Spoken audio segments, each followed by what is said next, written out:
Gracias. Espero que esta sea una noche para recordar, la noche que oficialmente se presentaron las primeras evidencias físicas de un ser extraterrestre. Y para ello necesitamos el sustento científico detallado. Uno de las personas, de los ponentes que iba a estar aquí esta noche, era el sexto hombre, o es el sexto hombre que caminó sobre la luna, el doctor Edgar Mitchell. Desafortunadamente hace unas cuantas horas, él determinó, por instrucción de sus médicos, que no podía venir a la Ciudad de México. De hecho, que no puede viajar ya en estos momentos. Tiene 84 años de edad, tiene afección cardíaca y algunos otros problemas que le impiden. Entonces, este viernes, 1 de mayo, realizamos un viaje relámpago para ver al doctor Mitchell, tratar de convencerlo de que viniera aquí. Y si no era así, pues realizar una entrevista para tenerlo presente de alguna manera. Y fue sorprendente lo que nos dijo. Creo que ganamos porque él se encontraba muy relajado en su casa y nos dio un testimonio verdaderamente histórico. Le mostramos estas imágenes que acabamos de presentar a usted, sobre todo la reconstrucción de este ser. Y esto fue lo que nos dijo el doctor Edgar Mitchell. Veamos este documento que hemos preparado para ustedes. Edgar Mitchell es el sexto hombre que pisó la luna, poseedor del récord con el mayor tiempo de caminata en nuestro satélite. Nació en Texas y creció en Roswell, Nuevo México. Astronauta integrante de la misión Apolo 14, brindó servicios para la misión 9 y 10. Tripulante del Apolo 14, la primera misión científica en suelo lunar. Doctorado en Ciencias de la Aeronáutica y Astronáutica. En 1973 fundó el Instituto de Ciencias Novedec, sin fines de lucro, para llevar a cabo y patrocinar la investigación en las áreas que la ciencia convencional ha encontrado improductivos, incluyendo la investigación de la conciencia y los acontecimientos psíquicos. Miembro de INREES, Instituto para la Investigación de Experiencias Extraordinarias, afirma el encubrimiento de visitas extraterrestres por parte de los gobiernos.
Why you are not going to Mexico? There were so many people waiting for you. I know. I'm sorry. I had to. It takes me now. I'm 84 years old now. And when I go on these long trips, it takes me 2 weeks or so to recover. It just wipes me out. And so I've had to cut back on my travel and go by Skype. I travel by Skype, or like we're doing it here, do it through interview, instead of physically going. I just did one like this instead of going to Germany with the team over there. It's not that I don't want to go, it's just that once I go and come back and I'm no good for the next 2 weeks. It just wipes me out. You wanted to go to Mexico? I wanted to, but I just can't travel that much anymore. It's just too hard on me. And so my doctors said, you better stop it. They told me it's valuable for you now. To cut down, slow down, and quit traveling around the world and talking all over. If I can do it by Skype, that's much better. Or you coming here.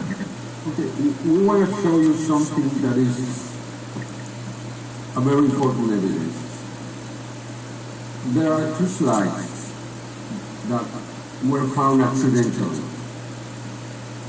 some years ago, and they have been investigated in the last few years, and now even some specialists, physical anthropologists, experts in forensic science, anatomists and physiologists from Mexico and from Canada have made an in-depth analysis of these images that we want you to see and have your comments on. Okay.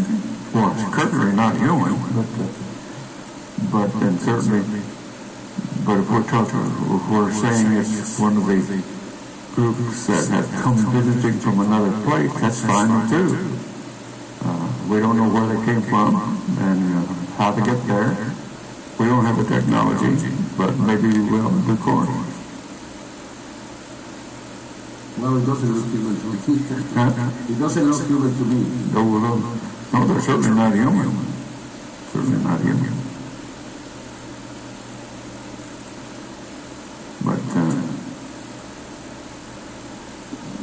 what you're showing me looks like what I thought the little grays are supposed to look like. And since none of us have really seen them yet, well, some people have seen them in person. I haven't, but some have. Well, the only witness alive that was in the Air Force in Roswell, who is Eleazar Benavides, has seen the picture and he says, that's what I saw. That's the picture that I saw. Oh, I don't doubt about that, yeah. That's what he would say. It looks like what you portrayed here is the remains of the, as far as we know, what the little grays look like that were at Roswell. No, all of the investigators who are credible investigators in Europe, in the United States, South America, Mexico, I know most of their work very well. And it fits right in with the stories that we have heard and what we made of the ET extraterrestrial visitors that have come here. Part of it. I mean, of course, there's another species more like us than those are, but that's just another species. This looks like the grays. This is like the little grays, yeah. A different species that came from a different place. We're by reconstructing it like you're doing. We're learning something. We can guess what it's all about, but we don't know. What comes out of all of this, Jaime, as far as I'm concerned, that the universe that we're living in is far more complex, large, and than we ever thought it was. It's not just a few star systems. I mean, there's a lot of star systems. I often use the analogy, our civilization, our planet, is just one grain of sand on a huge beach that goes on throughout the universe. as far as we can see, we don't really have a good handle at all on how many civilizations, how many star systems, how many galaxies, galactic clusters there are. There are millions and billions of them, and they seem to extend forever in all directions. And we're not sophisticated enough, certainly we're sophisticated enough to go to the moon, but that's a long ways from getting out into the thing we've been out into the star system. And so we're just beginning to do what they have done, apparently. When you went to the moon, that thought came to you, how small we were? Well, no, because I didn't realize when I went to the moon, we didn't have the knowledge then of how many star systems there are.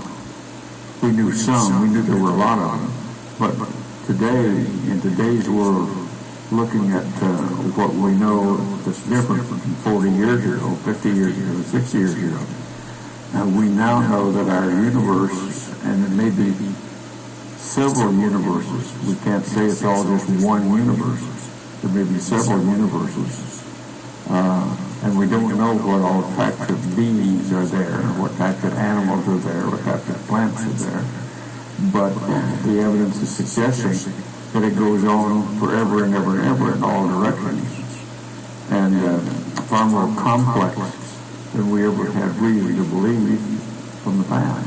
Well, I'm 84 years old, and I realize that we have less than another two or three more lifetimes like mine.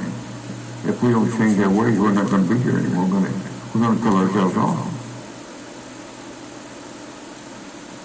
Es el doctor Edgar Mitchell. Es una pena que no esté, pero bueno, finalmente vio las imágenes y nos dio su comentario. Él nació y vivió en Roswell, escuchó los testimonios y él ahora está convencido de que esta imagen es lo que algunos de sus vecinos vieron y los militares que estaban ahí viendo.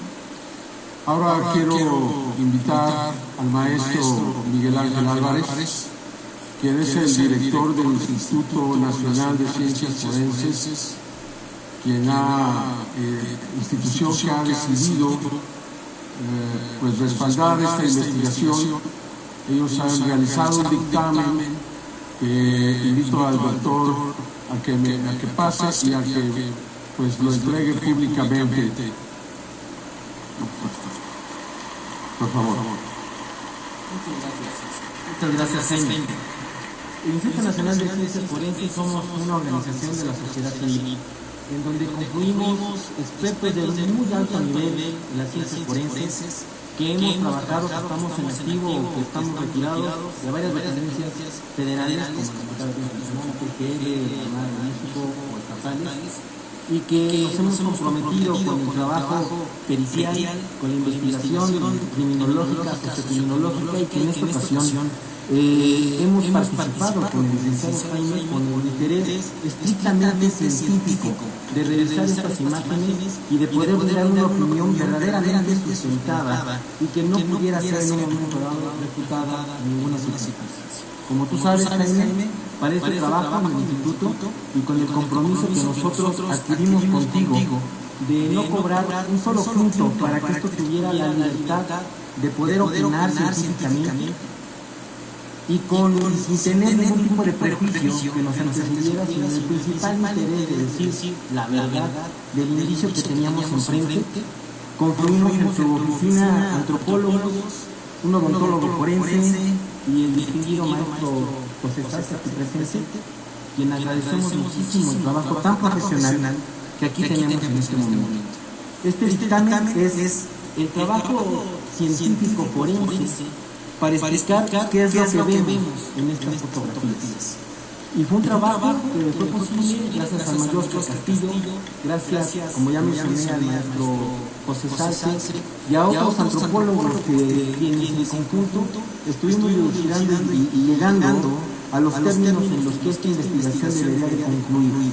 Y aquí está, licenciado, el resultado de la investigación de 2 meses de trabajo, en donde con detalle se describe quién hizo la síntesis fue el maestro José Salz, que está aquí presente, quien retomó las opiniones de los antropólogos, quien retomó el trabajo del odontólogo forense, quien retomó todas las opiniones de quienes nos reuníamos en su oficina con toda la secretaría de expresión que tú nos pediste estas imágenes, y que aquí está ya por escrito y con la rigurosidad científica que debe ser. Fueron muchas horas. Bastantes. Fueron muchas horas. Pero aquí está el resultado. Este resultado en un par de días más será publicado en la página de bigwitness.mx y lo vamos a traducir al inglés para también publicarlo en bigwitness.org con la intención de que cualquier especialista en el mundo pueda leerlo, aportar, cuestionar o lo que sea necesario. Es un trabajo científico bien realizado y que yo agradezco mucho al maestro porque, pues, como él dijo, lo primero que me dijeron fue: te ponemos como condición que no podemos recibir un centavo por esto, porque te vamos a decir la verdad. Y a la verdad, a la mejor, no te va a gustar. Pero nosotros te vamos a decir la verdad. Y afortunadamente esta verdad sí me gustó. Y por eso resulté. Y bueno, pues muchas gracias. Gracias. Bueno, ahora vamos a invitar al doctor José Salce, quien pues es una verdadera eminencia joven de México. Vamos a escuchar quién es el doctor José Salce. José de Jesús Salce Benítez, capitán de corbeta, médico cirujano naval. Realizó la maestría en medicina forense en la Escuela Militar de Graduados de Sanidad del Ejército Mexicano, especialidad en inteligencia para la seguridad nacional por el Instituto Nacional de Administración Pública, INAH. Diplomado en medicina aeroespacial por la Fuerza Aérea Mexicana de la Secretaría de la Defensa Nacional, SEDENA. Diplomado en antropología forense por la Escuela Nacional de Antropología e Historia, ENAH. Diplomado de Medicina Aeroespacial en la Dirección General de Sanidad Militar de la Secretaría de la Defensa Nacional, SEDENA. Actualmente es el jefe del Departamento de Medicina Legal y Forense de la Armada de México, cargo que ostenta desde el año 2009.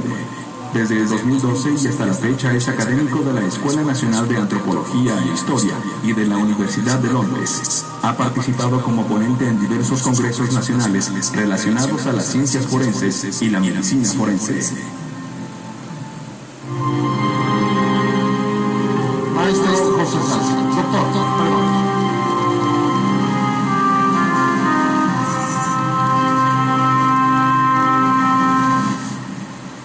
Buenas noches.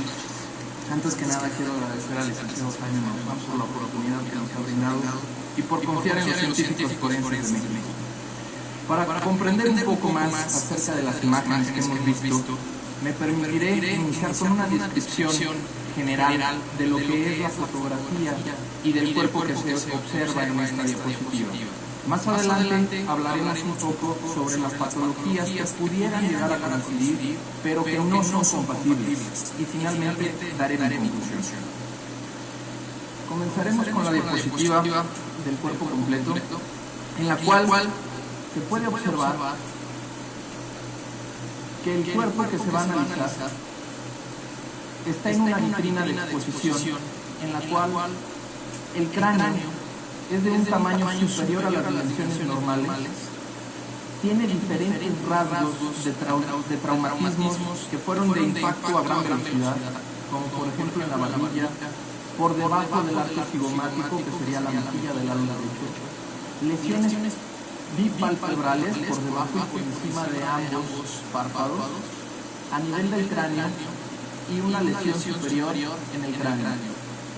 El cuello no lo podemos determinar con exactitud, puesto se encuentra cubierto con una tela que no sabemos del origen. Llegamos a suponer que por el accidente sufrió una decapitación por la diferencia de tamaños y densidades entre el cráneo y el cuerpo. Sin embargo, continuando con la descripción, podemos observar que los globos oculares se encuentran hacia afuera y no hacia adentro como ocurriría en una momia. Las momias tienen un proceso de deshidratación que provocaría que se hundiera el globo ocular. Entonces, cuando se encuentra hacia afuera, todavía conserva el contenido ocular y esto nos permite determinar que no es una momia de desecación, como son las que normalmente podemos encontrar en las culturas que la contienen, como los egipcios.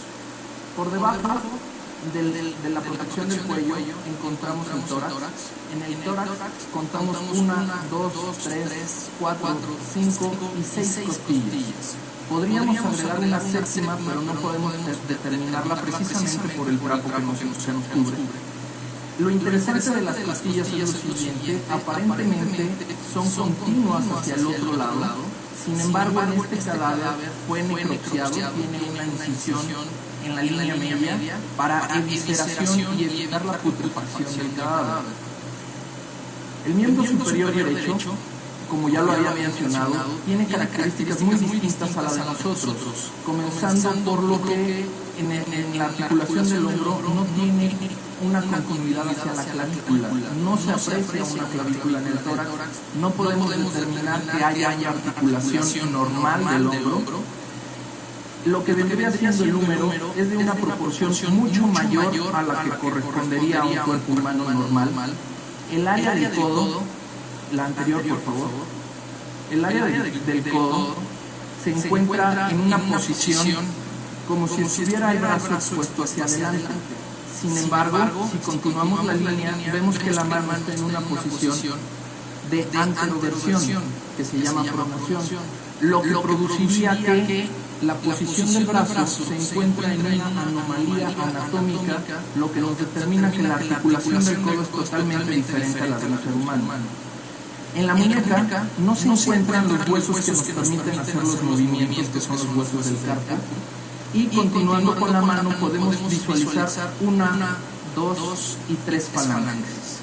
No podemos determinar, porque no se aprecia en la fotografía, la existencia de un pulgar que haga oposición y permita la prensión, pero sí se puede llegar a determinar que este ser tiene solamente 3 dedos. Del otro lado, en el miembro superior izquierdo, esta es una deficiencia de la toma de fotografía, no es ninguna fractura de la muñeca, ni expone tampoco la articulación de la muñeca, pero sí permite otra vez determinar que la posición es anómala a la cual sería anatómicamente funcional en el ser humano. La cavidad abdominal, como dije hace unos momentos, fue totalmente necropsiada, abierta por la línea media y eviscerado con fines de conservación del cadáver. Si hubieran dejado ahí los órganos, el proceso de putrefacción y desintegración del cadáver hubiera sido más acelerado y hubiera continuado con la desintegración completa del cadáver. Por motivos de conservación y en técnicas de necropsia es necesaria la evisceración. Podemos observar que en el reborde derecho de lo que sería el abdomen se observan unos puntos blancos que nos hablan de que este cadáver estuvo en un sistema de refrigeración, que no es lo mismo que una conservación.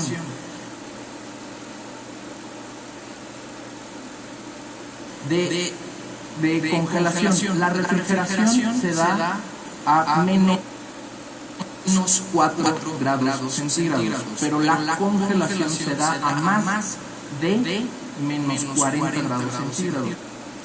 En esta toma podemos apreciar que en la región de la pelvis, lo que correspondería a la pelvis, no se aprecia ningún hueso del área pélvica, no se aprecia ningún hueso del pubis y no se aprecia ninguna cresta ilíaca. Sin embargo, sí se continúa una articulación hacia los miembros inferiores.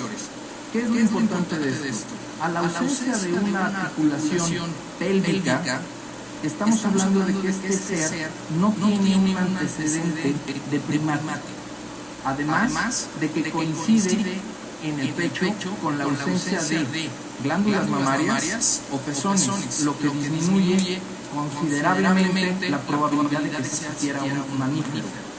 Continuando hacia los miembros inferiores, tenemos que el miembro inferior derecho se encuentra amputado con una característica de abierto, lo que coincide nuevamente en una situación del mecanismo de trauma a alta velocidad.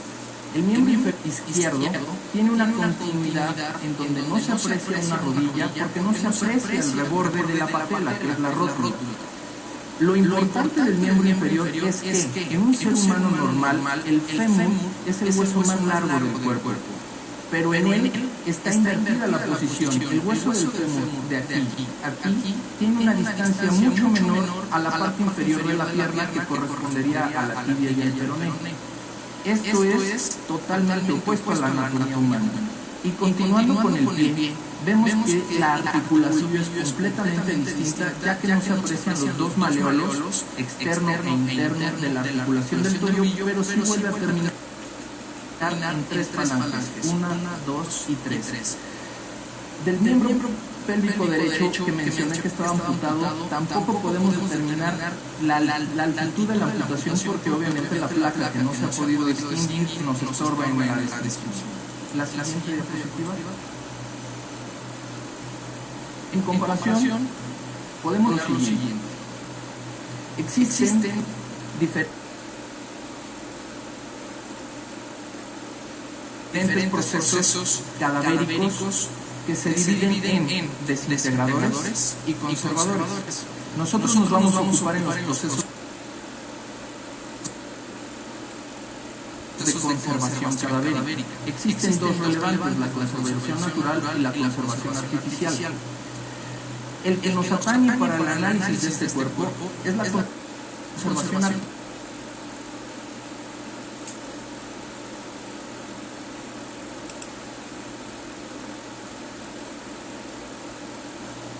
Una vez analizado esto, vamos a determinar las diferentes anomalías o patologías que podemos encontrar. Tenemos lo que es la macrocefalia, que es el tamaño aumentado del cráneo, la talla baja y anomalías osteomusculares. Dentro del cráneo están las lesiones que ya les había mencionado, las equimosis, que nos determinan el proceso de conservación con formaldehídos, alcoholes y formoles, dando un tono distinto a la piel, un tono ocre amarillento. Y lo que vemos en la frente es un escalpe que en la mecánica del trauma presupone que este individuo recibió un choque sobre el lado derecho de la cara y que continuó hacia su lado izquierdo y superior, siendo coincidente con la mecánica del trauma de un accidente a gran velocidad. La siguiente. En la descripción de las patologías, la Organización Mundial de la Salud tiene una lista de 8.000 enfermedades consideradas como raras.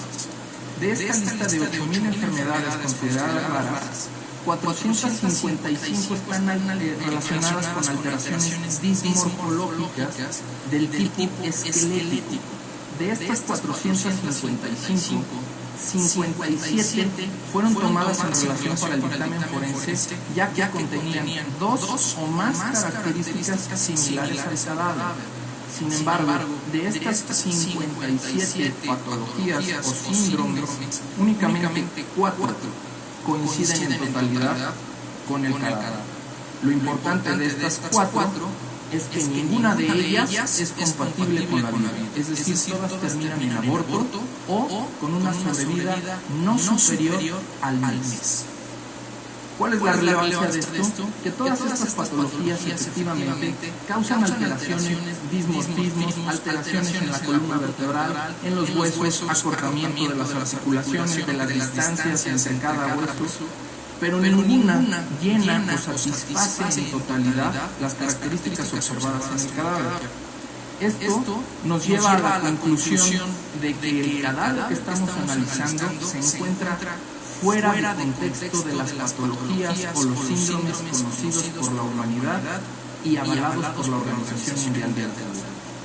Las patologías son las siguientes. Macrocefalia. El tamaño normal de un adulto son 7 veces su cráneo en altura y 3 en su ancho. El cadáver analizado tiene 4 veces en su altura y una correspondencia del ancho de su cabeza con el ancho de sus hombros. La siguiente.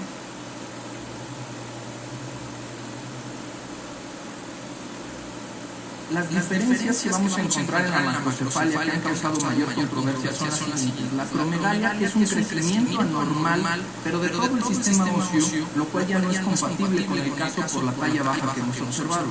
La siguiente.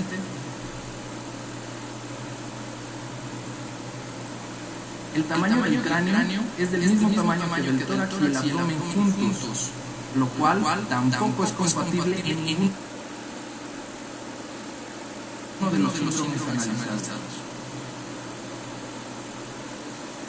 La hidrocefalia adquirida es una hidrocefalia en la cual el paciente tiene una concentración de líquido cefalorraquídeo en la cavidad craneal, pero que esta no aumenta su tamaño. Al contrario, el líquido cefalorraquídeo causa una presión intracraneal que podría llevar al paciente hacia la muerte.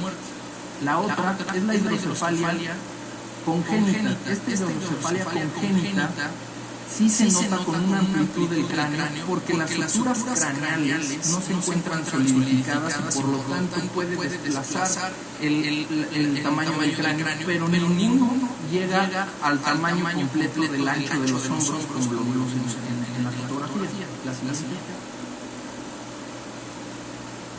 En tamaño de relación, el globo ocular ocupa en el ser humano el 98%, en el ser humano ocupa el 70-80%, mientras que en el espécimen ocupa el 90%, 98%. Esto da en relación a lo siguiente. Nuestro espacio orbitario tiene una relación directa con el piso que marca el hueso cigomático, que en el espécimen está desarrollado hacia la parte de abajo con una angulación y una disminución del hueso. La que sigue, por favor. Esto altera completamente las características faciales. Aquí está lo que les mencionaba del ojo, del globo ocular. La siguiente, por favor.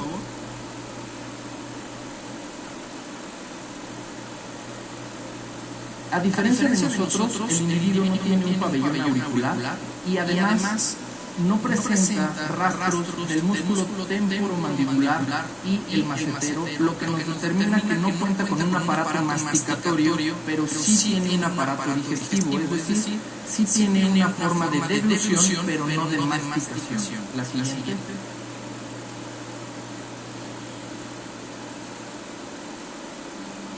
En contraste, nosotros tenemos 12 pares de costillas y él tiene 6 pares de costillas. Nuestras costillas tienen una relación con la columna vertebral, una angulación de 80 a 75 grados en relación con la columna vertebral, mientras que la relación de angulación con la columna vertebral del espécimen tiene una angulación de 50 grados centígrados, haciéndolas más inclinadas y más anguladas.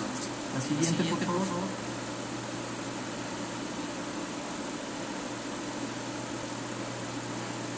Como les mencioné, la relación del brazo en nosotros es más grande, el húmero, el radio del cúbito, y la relación en el espécimen es de 1 a 1. La siguiente. La relación existente a 5 dedos, tanto en pies y en manos, nos da, a diferencia de las 3 falanges de las que ya habíamos mencionado. La siguiente.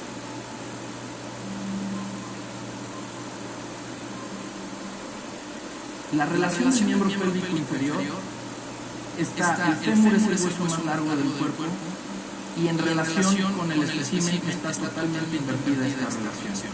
La siguiente. Esto nos da una alteración completa de la talla que en comparación con la persona que se encuentra atrás de la diapositiva podemos calcular que el espécimen tiene una altura aproximada de 1,20 m. Además de que, si podemos analizar, el ancho de la cadera, el ancho de ambos miembros pélvicos es el equivalente al ancho de la pierna de la persona que se encuentra atrás. La siguiente. Todo lo anterior nos lleva a la siguiente conclusión. Las características que presenta el espécimen sí serían compatibles a cómo se observaría un feto entre los 5 y los 7 meses de gestación. Pero por la estatura que tiene, 1,20 m contra los 30 centímetros, nos corrobora la incompatibilidad con la vida humana conocida. Por lo tanto, llegamos a la siguiente conclusión. Se trata de una imagen central de características antropomórficas de tipo humanoide, en un estado de conservación cadavérica artificial que corresponde a los formaldehídos y refrigeración, y que presenta características de visceración por técnicas de necropsia, la cual, por su morfología y anatomía observada y analizada, conjunta una serie de anomalías que en sumatoria no son compatibles con la vida, ya que la adhesión individual de cada patología posible y de cada síndrome posible determinaría una disminución porcentual de la probabilidad de la coexistencia a la vida de tipo humano conocido. Muchísimas gracias.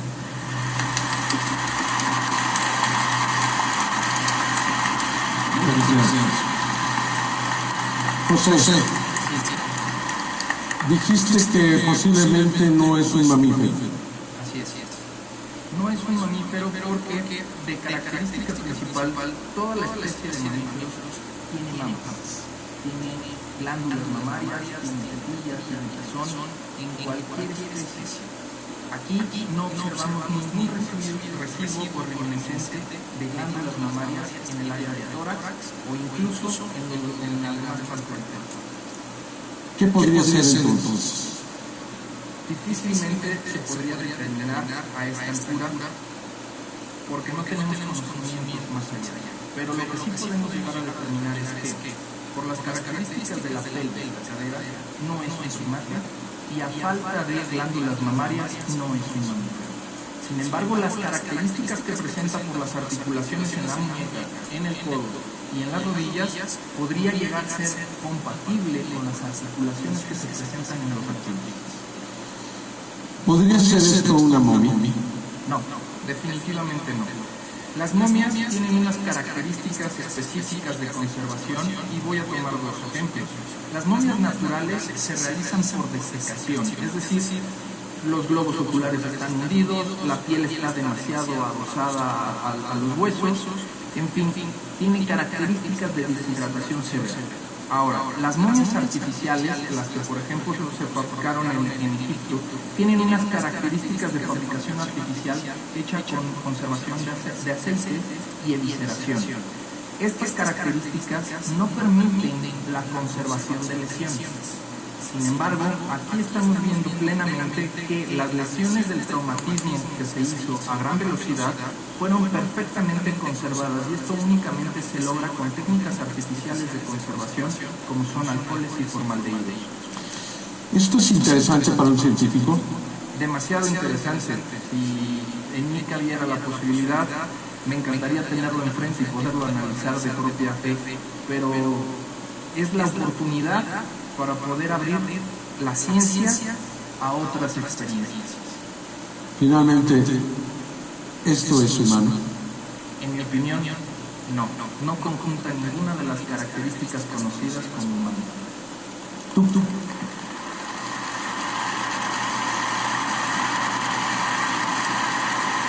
¿Tú creías en los extraterrestres?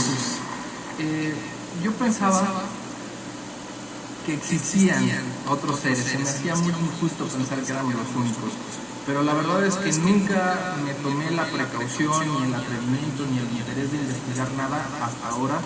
Y definitivamente mi percepción ha cambiado 180 grados. Del decir, puede ser, ahora estoy convencido de que sí.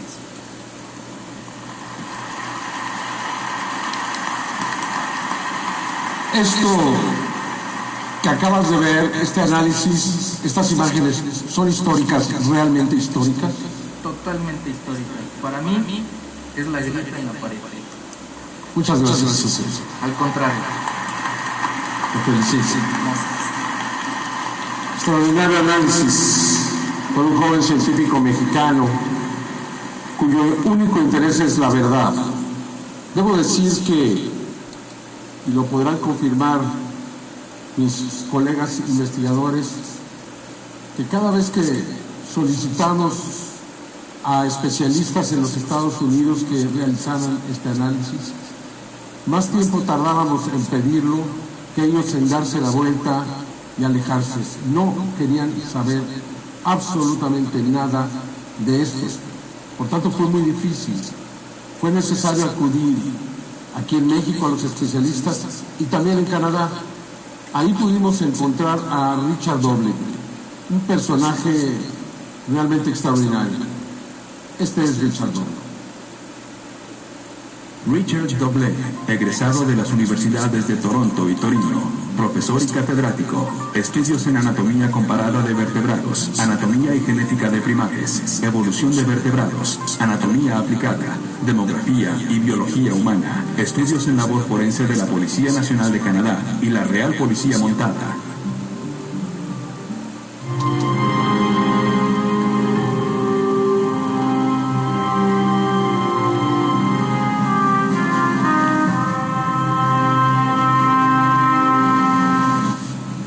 I am a former retired academic who at times worked in fields like human evolution, primatology, comparative anatomy, osteology, and things like primate genetics and other related fields. I also managed to do a little bit of forensic work for Canada's National Police Force, CRCMP. Richard, you were provided with two images from a strange creature. After analyzing those pictures, what are some of your conclusions, please? Okay, the first thing is from a scientific point of view, most scientists would not really want to comment on it because we only have a picture, we don't have a body, we don't have a whole population of these creatures. But, allowing for that, when you start to look, things are very interesting and they deserve a sincere scientific commentary. This creature initially looks very much like a human being, a deformed one that you'd often see in anatomy labs or medical museums. But on closer examination, it's not a human being at all. It is not even a mammal. We are mammals because we have mammary glands. There's no hint of nipples or mammary glands. There is no hint of hair on this creature, but we can't be absolutely certain. We don't know how it bears its young. We don't know how they look after themselves. We don't know if they regulate their internal heat, body heat. There are many questions we have no real answer for, but the two that are definitive in saying this creature is in no way related to us are the lack of mammal glands and the hair. Now, it gets more interesting as you go along because it starts to show a bunch of primate traits. And this happens because this population has evolved in an environment somewhat similar to our own, and it has, over the course of the interaction with this environment, created and selected for traits that are somewhat like ours. And at the one level, at the primate level, there are a few traits that are really quite interesting. It's got a rather flat face. It's lacking prognathism or a snout. It has a reduced nose. It has binocular vision. It has an enlarged skull. It looks what we call prehensile hands. In other words, it looks like they can grasp, but we can't see because of the way the specimen is mounted. These are all important traits, and it makes it look like a primate. But again, it's not quite a primate, and it is badly damaged. Its head and autopsy has been severed in probably two places, its neck and its waist, which further compounds things. But what's really interesting about it is that it has three presumably classic traits that make it a hominid or a human-like creature. It has a large brain. It, presumably, if it came from outer space on a spaceship of some kind, who knows? It has technology or tools, and it is bipedal. But particularly the large brain and the bipedal nature of the creature says, hey, this looks like a hominid, but it's not. And when you start examining through many different aspects of this creature, it just doesn't add up as being a human being. These features are slightly different, and it would take a very brilliant scientist to really warp fashion to dream up all these different variations. I don't think a Hollywood set designer would create a creature like this at all. They would never dream of it. It requires a broad knowledge in a wide range of biological areas. Some experts would claim that this is a human being with some syndromes or anomalies. Well, I mean, to me, when I first saw it, it looked like a human with spina bifida or a couple of rare genetic traits, but it's not, because you look more closely, it is not at all like a human being. For example, we have 12 ribs. This creature has 4 pairs of ribs, 2 of which go right across the top. It doesn't have a sternum or breastbone in the middle, and it has 2 floating ribs down below. Not at all like this. The idea that it has ribs, amazing.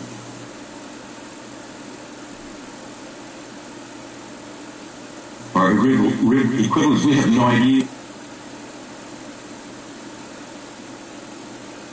what the bones are. We can't test it. This creature is probably about 57 inches, owing to the fact we don't know if the net is taller. And so this would be a very short human being. There are shorter human beings, but that's not where the real thing happens, because you start to look, this dissects it, and you start to look at its ankle and its wrist. If you look at hand, it has been dissected, and the bones of the wrist are called carpal bones. We have 8 of them. This creature has a couple of dozens. It's a completely different reconstruction than what we have. It's similar, but completely different. Likewise, the feet are similar, but there are presumably many carpal bones. You can't really tell from the picture. I don't think it walked as well as we do, but it could have. And there's just so many little changes like this. You would never, as a top scientist, actually, if you study certain dinosaurs, there are certain dinosaurs that look somewhat like mammals, but mammals only have a handful of bones in the wrists and ankles, and the dinosaurs have dozens. But again, that's the kind of thing that somebody would have to have an extremely extensive education to understand these differences. What we're looking at is not a human child or anything like that. We're looking at what the science calls convergent evolution. This is spectacular. So I hope, if it's real, I hope it's accepted. Many scientists will have a lot of questions, because if you understand basic comparative anatomy, human invertebrate evolution, you instantly come up with an answer. Because we look for bones, and the bone structure is there, and we know enough from the bones alone that this is nothing like us. But we do. But again, the idea that its feet almost look, as I say, its legs almost look like it's a reptile, like a lizard, like it evolved from something like maybe a gecko-like creature. Not a gecko, because geckos only exist on Earth. But something like that, it got taller, its brain was slowly selected to be larger, its vision was already binocular, its snout shrank, its mouth is so different from our own. I think part of the jaw was removed from this bad autopsy. So I don't think it had teeth, but it may have had a beak-like structure inside. Or just some kind of hard bone, because it would have to eat. But we have no proof of anything like this. What do we know about the creature? We know it was not a mammal. We know, as you said, it's probably close to a lizard. Do we know he has a digestive system? We know what kind of food could they take? We don't know very much. The bigger the jaw, the more likely it is to have a hard diet, like they may have eaten vegetation that requires a lot of chewing. And that's how they may have evolved. The guts have been removed. What would have been our intestine? Everything below the ribs, down to the vertebrae to the pelvis, is missing. We have no idea what happened there. We have no idea about its genital system. Its pelvis looks vaguely bird-like, but that's all dead. The femurs don't look like human or animal femurs that we know of, because if you've ever seen a femur, it's got a little ball. It's got a round ball on the top. Those don't appear to be there. It doesn't have clavicles or it doesn't have scapula behind this, and instead its top rib functions as its clavicle and its scapula. In other words, it's evolved differently, but towards us from a very different kind of creature. It wasn't even like any kind of reptile on Earth. We can make inferences. We do all the time. We now know that dinosaurs were not cold-blooded creatures, that birds are effectively dinosaurs, and they thermoregulate. This we can make some assumptions, but, we don't know. They could be into parts in which they can create their own offspring without sex. They may have had 4 sexes. We don't have a clue what they're like. And it's unfortunate. And if they have this creature stored somewhere, it has to be turned over to proper authorities where modern technology can begin to understand. There is a chance that after this creature is presented, the pictures, the slides, somebody else could come with more evidence. That's a hope. I think there is a real hope for that. There is also a label on the cadaver, which I can't read, and should be readable. And that may say a lot. That would be tremendous help. But yes, if people come out of the woodwork, maybe a U.S. Air Force general has access to some secret vault where this creature is held on in refrigerated storage. That would be so wonderful. But again, we only have hearsay, and I've heard stories about people on their dying days telling bits and pieces about what they think was going on. But again, that's hearsay. It's interesting and it often fits. But as I say, even if you have the evidence, this is such a hot topic. There will be massive deniers of religion. And there are going to be a lot of religious types who will be very upset because their cosmology will completely go out the window. There will be other wingnuts who want to worship this creature. It is so bizarre. Yet, to us, it's a tool for learning, a tool for maybe understanding what's going on. It would be lovely to know how they organize their brain. It would be lovely to know how they breathe, how they communicated. Do they have other forms of sophistication? I mean, I suspect that it communicated electromagnetically because there's not much hint of ears, but humans have that ability. We're mammals. Mammals can use electromagnetic fields.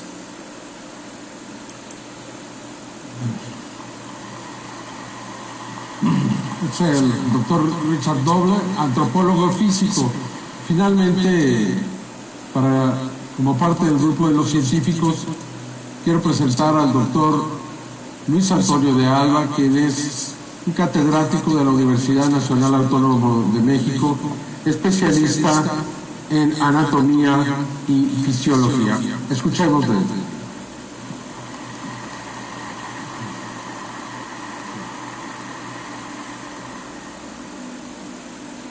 Gracias, Jaime, es un honor estar con todos ustedes. Tanto tiempo, tantos mundos, tanto espacio y coincidir. Es una verdadera delicia. Entonces, la mente científica de lo que se trata es investigar para tratar de descubrir. Entonces vamos a hacer aquí una analogía o anatomía comparada de un esqueleto humano con respecto a lo que se ve en este ser. Lo primero que nos llama la atención es la capacidad craneana. Normalmente la capacidad craneana en el ser humano adulto alberga un cerebro que pesa aproximadamente 1.4 kilogramos en el varón y 1.350 en la mujer. Esto no quiere decir que las mujeres sean menos, ¿verdad? Son más inteligentes, ¿verdad? Si ustedes pueden observar la capacidad craneana de este ser, ¿sí? Pues prácticamente es casi la mitad más de este cráneo, lo cual nos dice que aquí albergaba un cerebro, tal vez yo calculo que de 1,8 kg aproximadamente, cerca de los 2 kilos, lo cual nos habla de una criatura probablemente muy inteligente. No podemos observar la columna vertebral, no podemos observar las 7 vértebras cervicales porque tiene como un trapo aquí, o tal vez fue cercenada la cabeza durante el accidente. Nosotros podemos observar las características de la columna vertebral en el ser humano. Son 7 vértebras cervicales, empezando por el atlas, que es la que se acopla al cráneo, y pues aquí no lo podemos observar, pero aparentemente era mucho más corta la característica de la columna.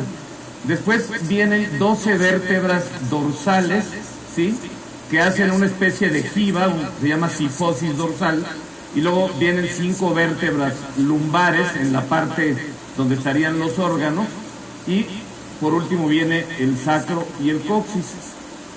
Una cosa que llama la atención es que esta curvatura, que generalmente se denota en cualquier cadáver que ha sido sometido a una necropsia, pues esta curvatura simplemente no se ve, ¿ok? Entonces no corresponde la analogía del esqueleto normal humano a la de este ser. Otra de las situaciones también importantes que hay que recalcar es que no se denotan crestas ilíacas y tampoco se denota hueso púbico, ¿ok? Entonces es muy breve esta cadera, por lo cual nos dice, otra cosa que me llama mucho la atención es que parece ser un ser asexuado, porque cuando se hace una necropsia, pues generalmente se ve la genitalidad, y este ser pues, aparentemente no tiene genitales. Las características anatómicas de la pelvis femenina con respecto a la pelvis masculina difiere en el agujero central por donde pasa el feto, y en este caso pues lo que se alcanza a observar no es nada. Otra de las situaciones importantes que alcanzamos a notar es esta estructura, que es la estructura de la cadera, donde el sitio donde se acopla la cadera en la pelvis se llama acetábulo, esa parte redonda donde se acopla el fémur. Bueno, pues aquí podemos observar que no existe acetábulo y que tampoco existe cuello quirúrgico del fémur y aparentemente tampoco trocánter mayor del fémur. Si observamos, por ejemplo, el fémur del ser humano, el fémur es el hueso más largo del cuerpo y aquí lo que notamos es que es bastante corto. Otra cosa que me llama mucho la atención es que este ser no tiene rótula, como si la pisada, como si la flexión de las rodillas en lugar de ser posterior fuera hacia adelante. Entonces, esta es otra situación que difiere de manera muy importante desde el punto de vista anatómico. Otra situación, esta parte de aquí se llaman los huesos del carpo o muñeca, son 8 huesos: escafoide, semilunar, piramidal y pisiforme, hueso grande, ganchoso, ¿sí? Y por los nervios ya se me olvidaron los otros 2, pero son 8, ¿verdad? Y aquí podemos observar que no están los 8 huesos del carpo o muñeca, y parecería ser una mano como de tipo equino. No tiene pulgar opositor aparentemente, por lo tanto, pues parecería ser una mano como equina. Luego, en la parte superior del hombro, el hombro lo forman en la parte anterior la clavícula, en la parte posterior la escápula u omóplato, ¿sí? Y esta parte de aquí se llama la cavidad glenoidea, que es donde se asienta el húmero. Aquí podemos observar que no existe ninguna comparación entre la anatomía humana de este esqueleto y la cavidad de este ser, aparentando que este ser pues no tenía el movimiento característico que tenemos nosotros en los brazos. Tiene menos costillas y son como aplanadas. Nosotros podemos observar que aparentemente tampoco se ven costillas flotantes, o se las quitó como Talía, no sé. Pero bueno, la situación está en que la anatomía comparada que nosotros estamos observando es totalmente distinta. El ser tiene una cosa que se llama micrognosia, o sea, tiene la mandíbula muy pequeña y tiene esta zona del arco superciliar o cigomático, pues aparentemente está traumatizada por el golpe, y aquí se ve en la parte de abajo una colección de algo que parecería ser sangre o algo similar. La sangre tiene hierro y produce una sustancia que se llama transferrina, entonces cuando se precipita en el cuerpo pues deja los moretones. Entonces a esto parecería ser un moretón. Entonces parecería ser que este ser tiene algo similar a lo que es nuestra sangre. Otra de las situaciones que se alcanzan a ver aquí, que aparentemente no tiene estos huesos que forman en la parte inferior lo que sería el tobillo, ¿sí? Que son la fíbula. Estos huesos se llaman la fíbula y forman lo que son el malleolo externo y el malleolo interno. Entonces aparentemente son huesos únicos.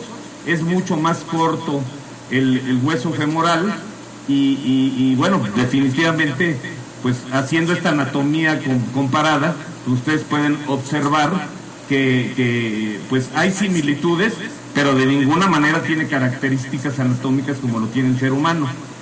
Otra de las cosas que llama la atención es que aparentemente este ser no tuvo esternón, sino que parece que en la parte superior, por debajo de lo que parecería ser, no sé, un esbozo de clavícula o alguna cosa así, parece que se juntaban en esta parte superior las costillas, y la angulación, ¿sí?, es mucho más baja, como mencionó el doctor, que no corresponde desde luego a la angulación que se tiene en el tórax humano.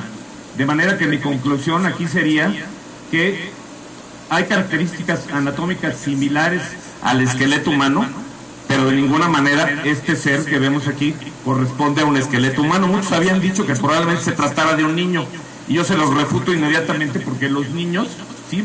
En primer lugar, los niños no tienen cerradas las suturas craneales, y este ser se ve que está completamente osificado su cráneo, por lo cual se trata probablemente de un ser adulto. Otra de las características que observé es que en los seres humanos, conforme vamos envejeciendo, se nos va cayendo la piel.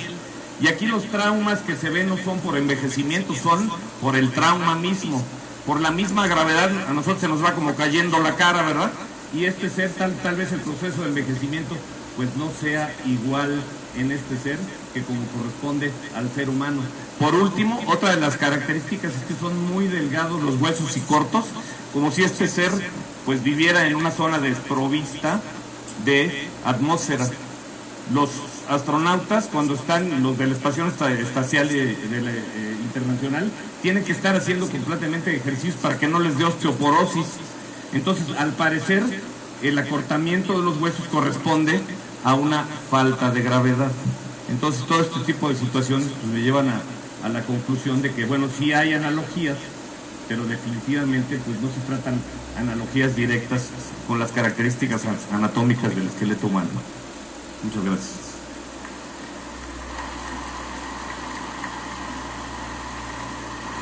¿Qué tan interesante es esto desde el punto de vista científico? Mira, yo tengo más de 30 años de ejercer la medicina, pero siempre me ha interesado mucho el espacio, los agujeros negros, los agujeros de gusano, etcétera. Entonces, pues la mente científica se trata de eso, ¿no? La mente abierta, ¿sí? Ni todo se puede ver, ni todo se puede medir, ni todo se puede tocar. Cuando dicen es que yo no creo en eso, ¿no crees porque no lo ves? Entonces, ¿por qué respiras? Tampoco crees en el aire, ¿no? Porque respiras y tampoco lo ves, ¿no? Es decir, que este ser, a pesar de ser similar en algunos aspectos, realmente no es un ser humano. Pues yo concluyo que probablemente no se trate de un ser humano, sin asegurarlo al 100%, porque tampoco tenemos todas las evidencias, pero definitivamente desde el punto de vista antropológico, desde el punto de vista anatómico, no parece corresponder a un ser humano. Un ser con tantas anomalías no podría vivir. No, un ser con ese tipo de anomalías, generalmente, por ejemplo, con hidrocefalia, que como comentaba el doctor, produce una tensión excesiva sobre el cerebro, pues mueren antes porque la tensión que produce la hidrocefalia hace que el cerebro se hernie hacia el agujero magno, o sea, hacia la parte donde está el atlas que tiene al cráneo. Entonces, definitivamente, ¿no? Científicamente es interesante. Científicamente yo creo que muy interesante. Es casi como el acelerador de hadrones, ¿verdad? Como la partícula de Dios, pero aquí en este caso es una prueba contundente y me siento muy afortunado que me hayas invitado, Jaime, te agradezco mucho y lo estoy para servir. ¿Si piensas que es histórico? Yo pienso que sí, que estás haciendo historia. No, yo no. Bueno, Yo no. pues ahora nos atrevemos a decirlo. Bueno, gracias.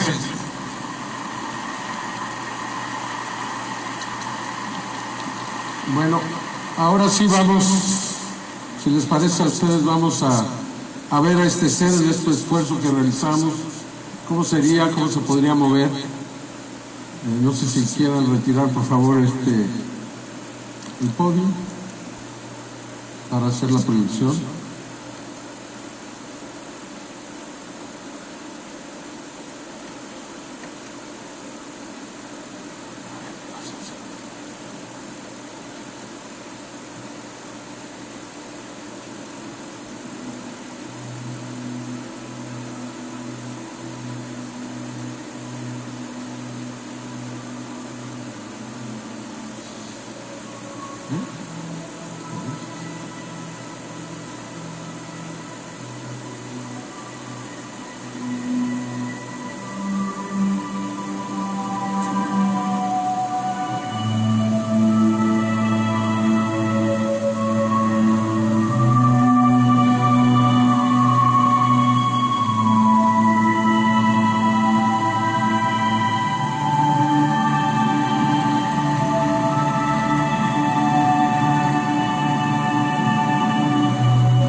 de nuevo es nuestra interpretación, es un esfuerzo, todo fue basado, coordinado por el doctor José Salce, así es que pues tratamos de hacerlo lo más realista posible, ¿no? Gracias. Para concluir este extraordinario evento, le pedimos al doctor Richard Dolan, un hombre al que admiro. Él ha escrito libros muy importantes, La política nacional en los Estados Unidos y el fenómeno. Ha escrito el libro que a mí me sorprende, que se llama After Disclosure, después de la desclasificación. Un ejercicio que él hizo para analizar cuando después de que el gobierno de los Estados Unidos sea forzado a abrirse y dar esta noticia, porque un día va a ocurrir. Ustedes pueden estar seguros, tardará 1 año, 5, 10, 20 años, pero lo van a tener que aceptar. Un evento lo va a desencadenar, podría ser este evento. ¿Qué sucedería si vienen más personas, si traen más fotografías, si surgen otros elementos, si alguien trae una parte de la nave? No sabemos lo que puede pasar. O bien un accidente, una nave que se estrelle, un cuerpo que se encuentre, algo va a forzar a que finalmente este fenómeno se abra a la humanidad. Y en ese momento, ¿qué es lo que va a suceder? ¿Cómo vamos a reaccionar? ¿Cómo vamos a hacer? Eso es lo que ha hecho en este ejercicio Richard Dolan, un hombre, que les repito, un hombre muy inteligente, un verdadero filósofo de este fenómeno. Escuchemos quién es Richard Dolan. Richard Dolan, respetado historiador e investigador, autor del libro OVNIs y Seguridad Nacional y coautor del libro After Disclosure, ensayo para la humanidad sobre qué hacer cuando los gobiernos del mundo aceptan de forma oficial la existencia del fenómeno ovni extraterrestre. En el 2011 entregó una petición en la Casa Blanca con el fin de examinar los fenómenos aéreos no identificados reportados por astronautas, militares, pilotos, policías y ciudadanos. Catedrático de la Universidad Internacional de Metafísica dentro del programa de ufología. Colaborador de Sci-Fi Channel para el apartado de documentales OVNI. Richard Dolan.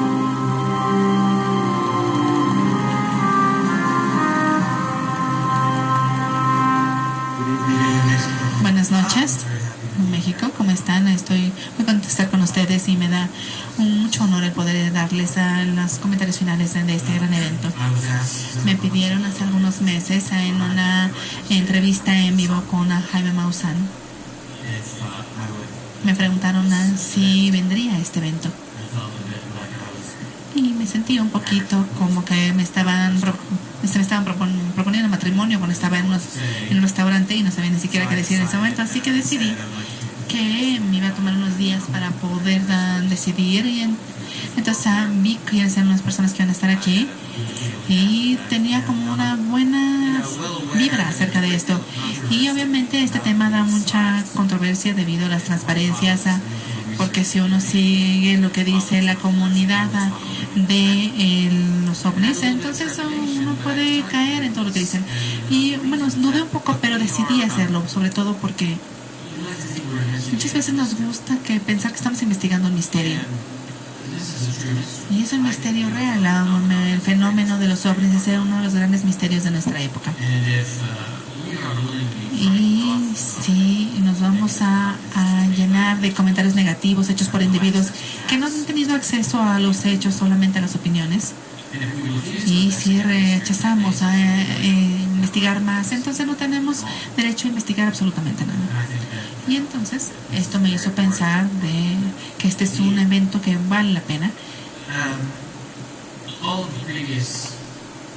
De montar que todos los comentarios previos, todas las discusiones que existen, incluso en la red, es irrelevante con base en lo que hemos observado esta noche. Hay varias cosas que tenemos que considerar y llevarnos para reflexionar sobre ellas en el futuro. Es que va a haber limitaciones a esta evidencia. Primero que nada, no tenemos acceso a los cuerpos reales. Ese es un gran problema. Tenemos 2 imágenes de buena calidad. y se ven como si se hubieran tomado rápidamente, a la mejor a escondidas, pero son buenas imágenes y son solamente imágenes. Entonces podemos tener mucha información de esas imágenes, como escucharon esta noche. Puede haber opiniones y argumentos acerca de el cambio de la custodia de esta información, y ya se explicaron cómo se obtuvieron estas transparencias. Pero en realidad es que han pasado muchos años y lo que estamos haciendo es meramente hacer nuestros mejores esfuerzos y análisis para poder llegar a una respuesta con base en lo que tenemos. Y estos son problemas, por así decirlo. Sin embargo, por otro lado, tenemos que decir es que en cuanto a las transparencias y con base en lo que he visto el día de hoy, obviamente va a ser difícil rechazar su existencia, de modo tal que tenemos el análisis del cuerpo de la criatura o del espécimen que está presentado en las imágenes, que sugiere que no es una momia y no es humano, no es un mamífero y no es un modelo, puesto que requeriría un desarrollo muy sofisticado para poder comparar este espécimen con diferentes especies. Entendemos que Hilda y Bernard Blair, quienes eran los dueños de estas transparencias, y a lo mejor quienes los tomaron, tal parece que ellos eran muy cercanos a la familia Eisenhower y de los Bush en los años 40, y esto sugiere que estaban bien conectados. Y por ende no resulta raro asumir que a lo mejor tuvieron acceso a este cuerpo debido a las relaciones que tenían con Eisenhower, ya que él era jefe de la élite de la defensa nacional en los Estados Unidos. Ahora bien, para fechar las transparencias, como escuchamos esta noche, sugiere fuertemente, y por ende podemos decir con certeza que datan de los años 40, de finales de los años 40. Eso también es muy interesante. Otra cosa importante es la ocupación de Bernard Blair, quien era un geólogo de la industria petrolera, es decir, que era muy exitoso en Texas a finales de los años 40 y trabajaba en el área que incluía Roswell en Nuevo México como parte de su área de trabajo.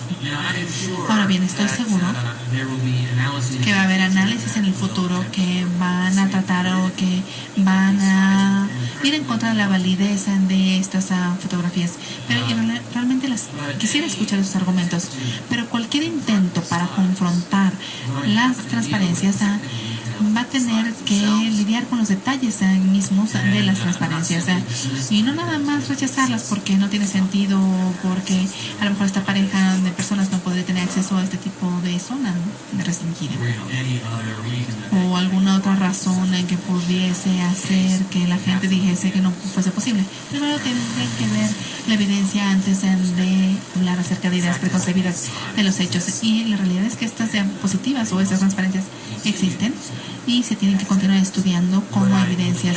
Lo que sí quisiera ver, y seguramente todos quisiéramos ver, es otros individuos tan técnicamente calificados que a lo mejor también pudiesen agregar sus análisis y opiniones para poder llegar a un consenso mucho más robusto. Apenas estamos en un inicio de este consenso general y todo va a depender de llegar a un consenso mucho más profundo y general para poder decidir qué es lo que representa este cuerpo y estas transparencias. Así que las transparencias o las imágenes las llamamos de transparencias o imágenes de Roswell, y no sé si es el nombre adecuado, pero pienso que tal vez sí. Yo diría que estas transparencias de Roswell están aquí para quedarse. Y hay gente que le da una gran importancia a las transparencias porque a lo mejor puede desatar que se liberen todos los archivos desde el punto de vista de las instituciones gubernamentales y políticas debido a que los otros seres, los alienígenas, los extraterrestres, están aquí en el planeta Tierra. Y en ese sentido tenemos que ser muy cuidadosos en cuanto a esta esperanza, porque cualquier tipo de liberación de información revelación va a traer repercusiones políticas fuertes, sobre todo repercusiones que tendrían que dar respuesta también a una época de secretismo político, liberación y revelaciones que también tiene que ver con las expectativas de nuestra civilización. Hay muchas razones por las cuales las instituciones políticas se resisten a tales revelaciones, e incluso también tendremos que hablar acerca de la colaboración que se dio para este secretismo desde el punto de vista de los medios de comunicación, los cuales tienen mucho poder en nuestra sociedad y seguramente vamos a ver mucha resistencia en estas instituciones debido a esas transparencias. Ahora bien, es posible,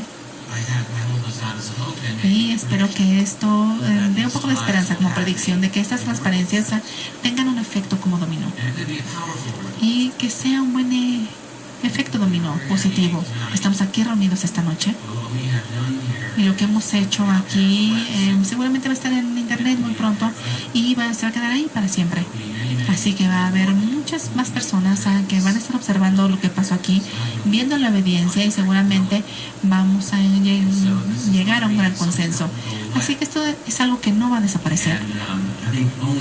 Y solamente el tiempo nos va a decir qué tan fuerte va a ser este efecto dominó. Pero desde mi punto de vista de cambio, es que el cambio sucede con generaciones, y lo que creo es que en los últimos 20 años hemos estado viendo cambios en la opinión pública relacionada con este tema de los ovnis o de extraterrestres, y que vamos a continuar viendo más de este cambio, y que lo que estamos haciendo esta noche aquí va a ser parte de este cambio, y seguramente puede ser que llegue a ser tan importante que a lo mejor va a ayudar a lo mejor a un cambio de fuerzas, a un establecimiento político diferente. A lo mejor es una predicción muy lejana, pero no creo que sea ajena a lo que estamos haciendo ahora. Quisiera hablar un poco más acerca de por qué la revelación y el fin del secretismo nos importa a todos. Y lo voy a hacer antes de terminar. Estamos viviendo en una época en la cual la raza humana está despertando al hecho de que no somos los únicos en el universo, y no nada más en el universo, sino también aquí en el planeta. Está la presencia que se está incrementando con base en evidencia acerca de otros seres con grandes capacidades que están aquí con nosotros. Por ejemplo, podemos ver que hay documentos que se han estado revelando en todos los países, incluso en los Estados Unidos y en otros tantos, acerca de este tipo de situaciones. Y ha habido también muchas fugas de información que se ha dado en los últimos años que nos hacen saber que no estamos solos. Ahora bien, la realidad de que haya otros seres y de que haya presencia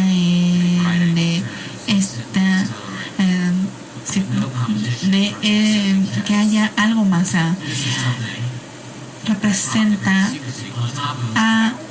como la piedra angular para acabar con el secretismo, porque tenemos que saber que se han recuperado cuerpos y tecnología,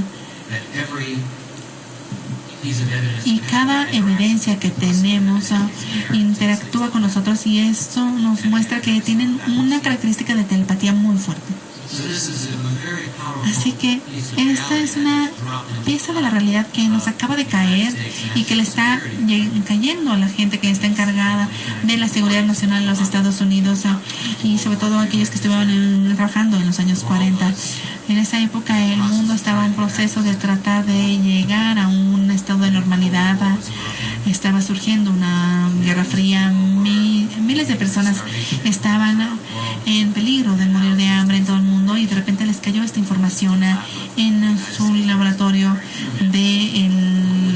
durante la administración del presidente Harry Truman. Entonces, ¿qué fue lo que hizo? Bueno, pues organizó a toda la gente que lo rodeaba de la mejor manera que pudo, para tratar de ver cómo estos se podía manejar con base a lo que el mundo quería saber. Y la respuesta fue de que no, la gente no quería saber, pero esa gente tampoco sabía qué decirle exactamente a las personas, y tampoco tenían ni idea de cuál iba a ser la reacción de los demás. Y la tecnología que pudieron haber recuperado, obviamente los Estados Unidos no querían compartir la tecnología nuclear o atómica que tenían y obviamente menos iban a compartir otro tipo de tecnología mucho más exótica y por ende la iban a mantener en secreto. Así que con ese sistema, que es el sistema del secretismo, se creó lo que conocemos como la cultura del presupuesto oscuro, es decir, donde las instituciones republicanas de los Estados Unidos, así como aquellas del resto del mundo, se basan en el secretismo, en la ilegalidad, porque esta realidad requiere de actividades legales en conjunto y una mayor comparación de las instituciones que se supone que nos tienen que mantener en libertad y ayudarnos a vivir para estar mejor, y esto es lo que se socava cuando se vive bajo el secretismo. Así que con base en las instituciones académicas y científicas, las cuales han trabajado para la institución de defensa nacional de los Estados Unidos durante mucho tiempo, y al seguir socavando las comunidades políticas y establecimientos políticos que existen en el mundo, tales como los políticos, quiere decir que entonces se establece un poder con base en el secretismo. Así que incluso nuestra economía mundial ha estado pagando por investigaciones muy costosas y desarrollos costosos que se mantienen en secreto. Por otro lado, se han establecido medidas de seguridad que están diseñadas para proteger tales secretos, no simplemente para pagarle a los soldados que traen armas para resguardar las instalaciones, sino también por estarle pagando a los medios de comunicación y a la gente correcta para que él siga con la línea. Y esto es costoso. Así que el desarrollo de nuevos proyectos para seguir con el secretismo y no es bueno, y obviamente genera actividades de ilegalidad y de defraudamiento, y todo se paga con los impuestos de la gente, de modo tal que seguramente esto también lo vamos a ver como parte de toda la ecuación que seguramente se va a desatar en un futuro. De modo tal que el desarrollo de este secretismo debido a los ovnis ha hecho que la sociedad y la civilización esté en un lugar donde no debíamos haber estado, en lugar de tener un futuro como secuestrado. Tenemos por ende la tecnología clasificada, el conocimiento clasificado, y nos encontramos en donde estamos ahora. Pero para terminar con este secretismo, para que se dé todas las revelaciones, va a haber grandes beneficios como implicaciones científicas mucho más profundas, sobre todo si esta realidad alguna vez logra transformar de alguna manera nuestra comprensión de nosotros mismos como especie, al considerar también cuáles son las nuevas preguntas científicas que van a surgir, y entonces estas preguntas serían infinitas, pero también tenemos que considerar lo que pasa con la energía. Las implicaciones de la energía para nuestra civilización son muy fuertes. Este fenómeno seguramente va a abrir las puertas a un mayor conocimiento, tanto en los Estados Unidos. A lo mejor la gente va a decir ahí, bueno, sí, esto es verdad, pero no sabemos cómo se mueve, no sabemos cuál es su fuente de energía. Y les puedo garantizar que tardaría menos de 5 años para que la comunidad científica mundial pudiese encontrar cuál es el tipo de energía que se utiliza como fuente. Porque el obstáculo principal para poder tener una nueva fuente de energía es saber que no es posible, y si sabemos que es posible se va a encontrar, y si eso sucede, entonces nos olvidaremos del petróleo como la fuente principal de energía para nuestra civilización. También le diríamos adiós al petrodólar estadounidense, que desde mi punto de vista limita el sistema financiero mundial. Es decir que en un mundo después de las revelaciones tendríamos una civilización posta en la era petrolera, entonces podríamos ver grandes avances, y seguramente también el por qué las élites políticas se resisten a tal cambio, porque sería extremadamente transformadora para nuestra sociedad. Ahora bien, todo esto es muy importante. Sin embargo, quisiera cerrar con base en las implicaciones políticas de estas revelaciones, porque desde mi punto de vista esto es lo que más me atañe y lo que más me ha llevado la atención. Las implicaciones políticas es lo que ha representado mi compromiso de trabajo durante muchos años, y quisiera decir que todos los movimientos para terminar con las los ovnis tiene que venir de los ciudadanos de todo el mundo. Si permitimos que los gobiernos, solamente los gobiernos, tengan iniciativas en cualquier asunto para revelarlo, entonces nunca se va a dar tal revelación hasta que esos poderes, esos gobiernos estén convencidos de que tienen el control total del mensaje per se. Y nunca debemos dejar que esto suceda.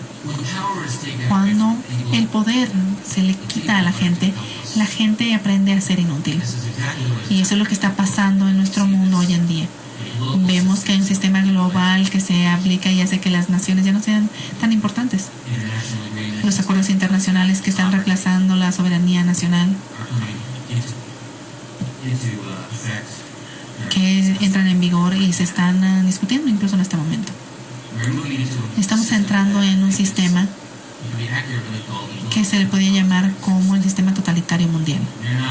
Y no estamos en ese momento todavía, pero tal parece que vamos en ese camino. Por ende, es imperativo, sobre todo ahora, para la gente que entienda que tenemos que recuperar ese poder. Porque lo que sucede con el saber que es inútil es que la gente se da cuenta que sus acciones no tienen efecto. Y eso es lo que este sistema global nos está enseñando. Ahora bien, las revelaciones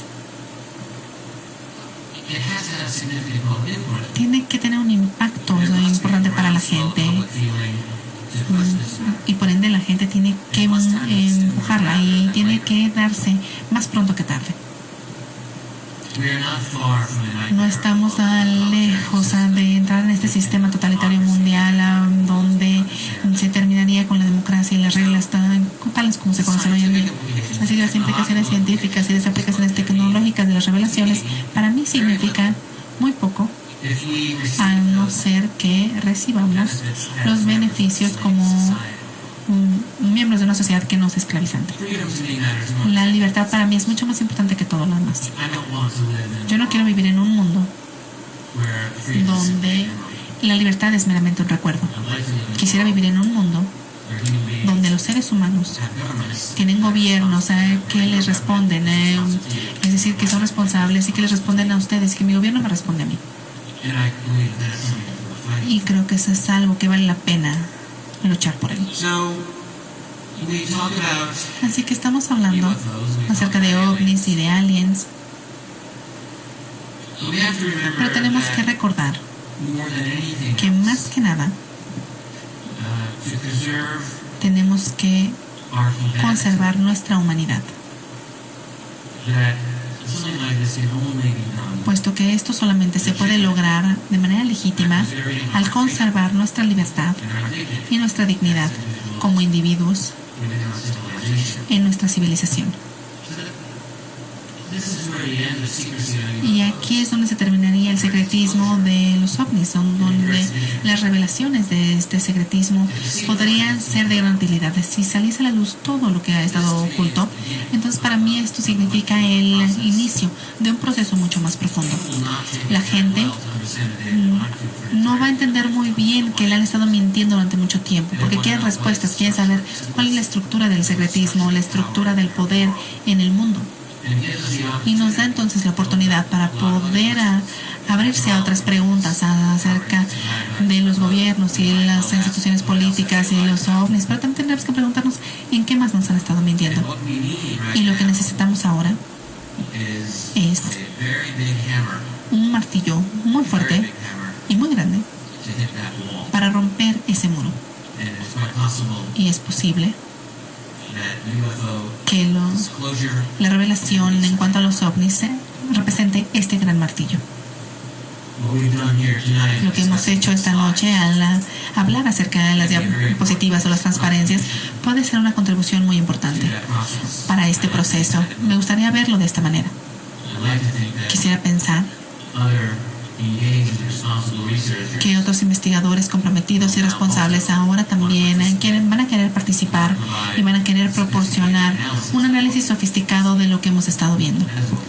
Eso es lo que requerimos. Necesitamos una fuerza y un gran respaldo de actividad actividades de gente en todo el mundo que contribuye en favor de este movimiento. Y creo que el fin del secretismo de los ovnis es inevitable. Las únicas preguntas que quedan es cuándo va a suceder y cuál va a ser la naturaleza de este fin del secretismo.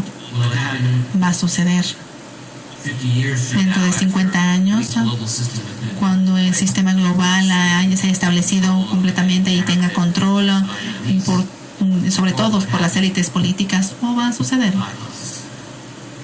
debido a nuestras contribuciones. Yo creo que tenemos que fomentar que se dé todo este movimiento pronto como ciudadanos. Y muchas gracias por su atención.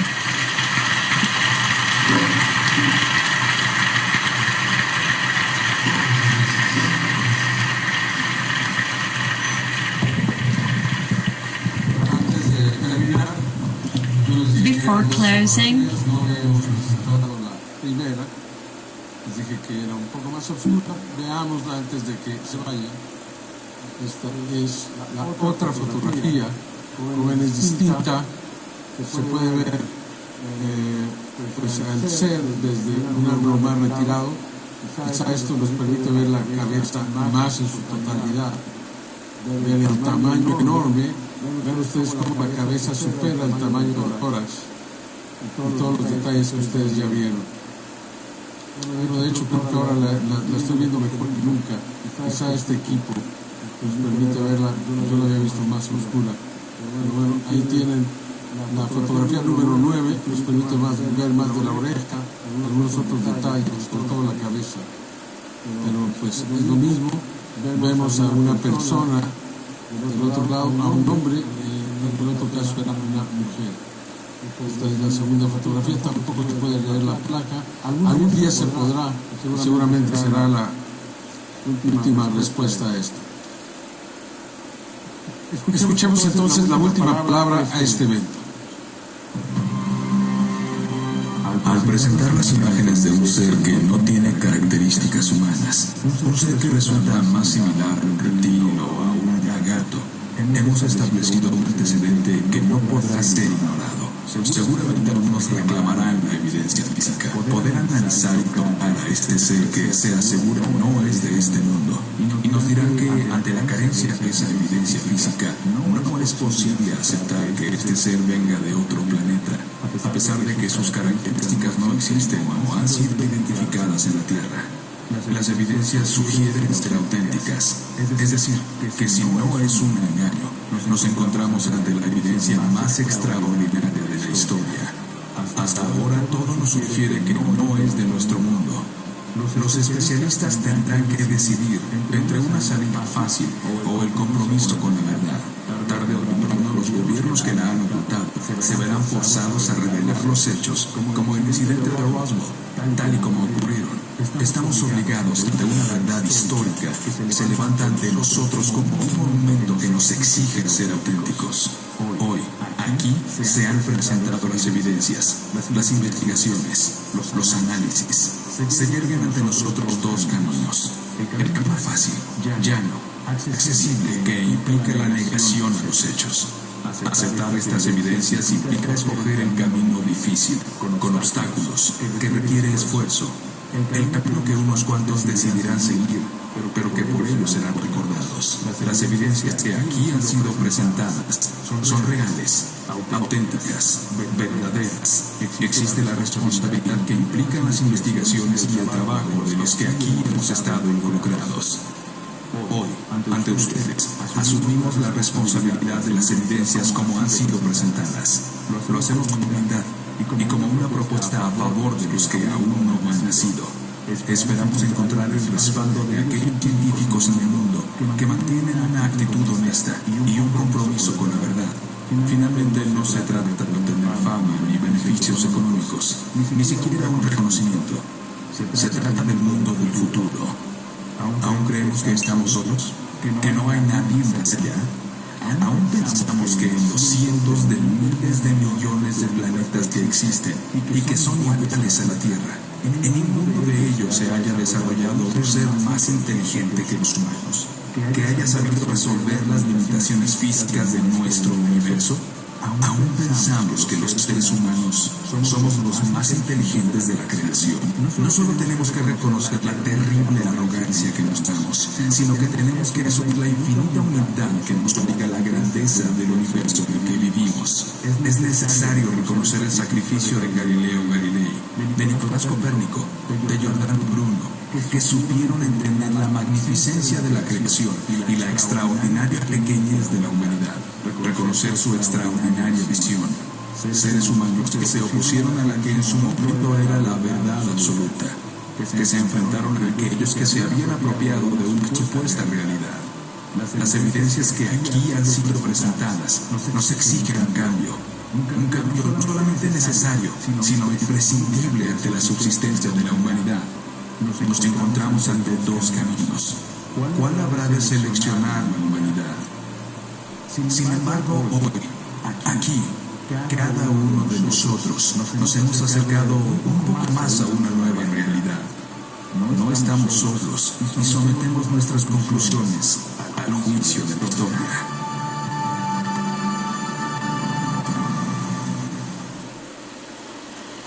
Muchas gracias. A nombre de todos los que participamos aquí, les damos las gracias. Creemos que es realmente un evento histórico que ustedes seguramente recordarán durante toda su vida.